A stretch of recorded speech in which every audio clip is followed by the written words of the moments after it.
অব্যক্ত ঈশ্বৰ হৰি কিমতে পুজিবা তাংক ব্যাপকত কিবা বিসৰ্জন এতাৱন্ত মূৰ্তি শূন্য কেন মতে চিন্তিবা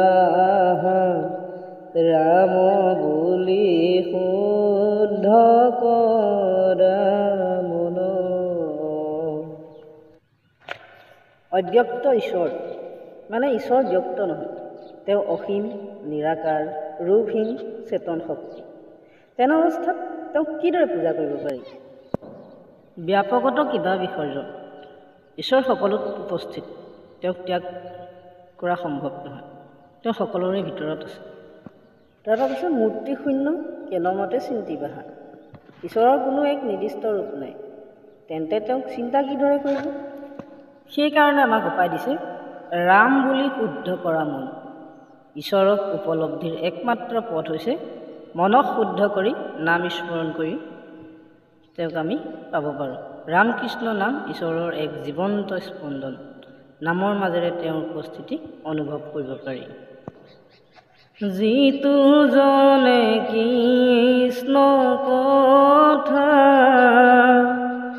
বিচাৰে সময়ে মনে ধৈৰ্য ধৰি ক্ষণে কথা কয় যত তীৰ্থ স্নান দান দেৱ পিতৃ যজ্ঞ যাগ যোগাদিৰো ফলক পাবয় ৰাম যোগাদিৰো ফলক পাবয়। যিটো জনে কৃষ্ণ কথা বিচাৰে মানে যি ব্যক্তিয়ে কৃষ্ণৰ নাম লীলা গুণৰ কথা শুনিবলৈ আগ্ৰহ কৰে বা শুনে, আৰু কৈছে ধৈৰ্য ধৰি ক্ষণে কথা কয়, যিজনে মনক শান্ত কৰি বা একচিত্ৰ মনে ধৈৰ্য সহকাৰে অকণমান হ'লেও শুনে, সেয়া অতি পুণ্যৰ কাম। সেইকাৰণে আকৌ কৈছে যত তীৰ্থ স্নান যোগাদিৰো ফলক পায়, তেওঁ সেই কৃষ্ণ কথা শ্ৰৱণৰ দ্বাৰা তীৰ্থ স্নান, দান, যজ্ঞ, যোগ, পূজা ইত্যাদিৰ সমান বা তাতকৈ অধিক পুণ্য লাভ কৰে। মূল কথাটো হ'ল কৃষ্ণ কথা শুনা মানে ঈশ্বৰক সন্মুখত পোৱা। সকলো আধ্যাত্মিক আচাৰ অনুষ্ঠানতকৈ ওপৰত হৈছে শ্ৰৱণ। কৃষ্ণ কথাৰ চিন্তনেই যথেষ্ট। প্ৰথম শ্লোকত কোৱা হৈছে ঈশ্বৰক বাহ্যিক পূজাৰে নহয় শুদ্ধ মনেৰে পোৱা যায়। দ্বিতীয় শ্লোকত কোৱা হৈছে কৃষ্ণ কথা শ্ৰৱণ কৰাটো ধৰ্ম, যজ্ঞ, স্নান, যোগ ইত্যাদি সকলো পুণ্য কৰ্মতকৈ শ্ৰেষ্ঠ।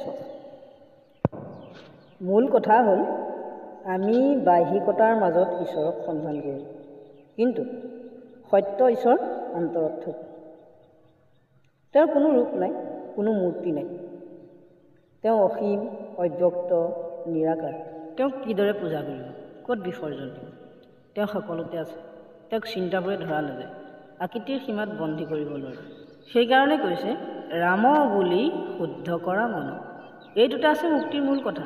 নামেই ঈশ্বৰ, যদি মন শুদ্ধ হয় নামতে ঈশ্বৰ পোৱা যাব। যিজনে কৃষ্ণ কথা শুনে মনোযোগে ধৈৰ্য সহে, তেওঁ এক ক্ষণতে পায় সকলো পুণ্য, যি বহু তীৰ্থত স্নান কৰি দান যজ্ঞ কৰি সাধনা কৰি লাভ কৰে। গতিকে সঁচা পূজা বাহ্যত নহয়, সঁচা পূজা মনত, স্মৰণত আৰু ঈশ্বৰৰ প্ৰেমত।